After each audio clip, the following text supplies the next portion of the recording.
Weni Mizon, mantan pegawai BUMN PT Timah, menyinggung sosok istri pejabat dan kelakuan orang-orang di tempat kerjanya dahulu. Weni Mizon bahkan dengan berani menyebut seseorang yang diduga terlibat korupsi dan akan segera dipanggil Komisi Pemberantasan Korupsi alias KPK. Tak lupa Weni Mizon mengungkap ciri-ciri orang yang dimaksud.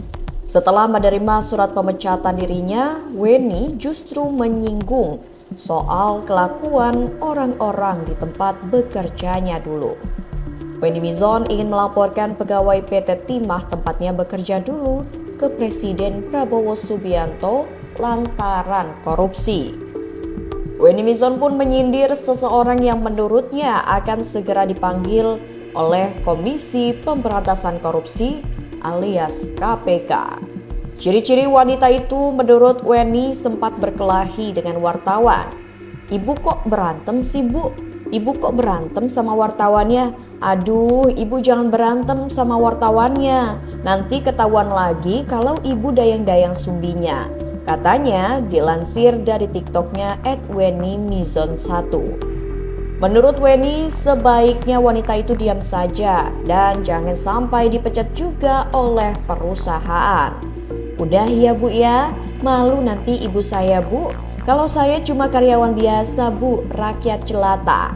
Gak masalah mau dipecat juga, gak masalah. Kalau ibu ang kan malu, katanya. Menurutnya, wanita itu juga membawa banyak orang untuk menyingkirkan dirinya dari PT Timah. Kalau saya siapa yang peduli sama saya? Cuma pedagang receh, karyawan biasa pula. Gak perlu rame-rame buat numbangin saya. Nyantai aja coy, katanya lagi.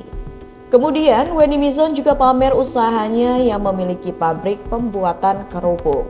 Ia memposting video pabrik kerupuk yang diklaim miliknya. Ngarep ya? Hahaha. Lupa ya kalau mantan karyawan ini punya karyawan juga. Menyala kerupuk hororer, kata Weni. Weni juga menyindir soal wanita yang diperiksa KPK. Katanya tasnya KW saat diperiksa KPK. Fix seluruh masyarakat Wakanda kena kibul. Woi, aku menghina hororer, kau ngibul masyarakat. Menyala. Wartawan, mana wartawan, mau videonya enggak? Berita panas ini, Pak Prabowo saya kena TT2 karena di barisan ada. Tolong Pak yang korupsi-korupsi dijadikan pecel lele, tulisnya. Bahkan saat disinggung netizen bahwa dirinya seolah tak menyesal, Weni pun membenarkannya. Ngapain aku nyesel? Tujuanmu sudah berhasil kan? Tulis Weni di kolom komentar.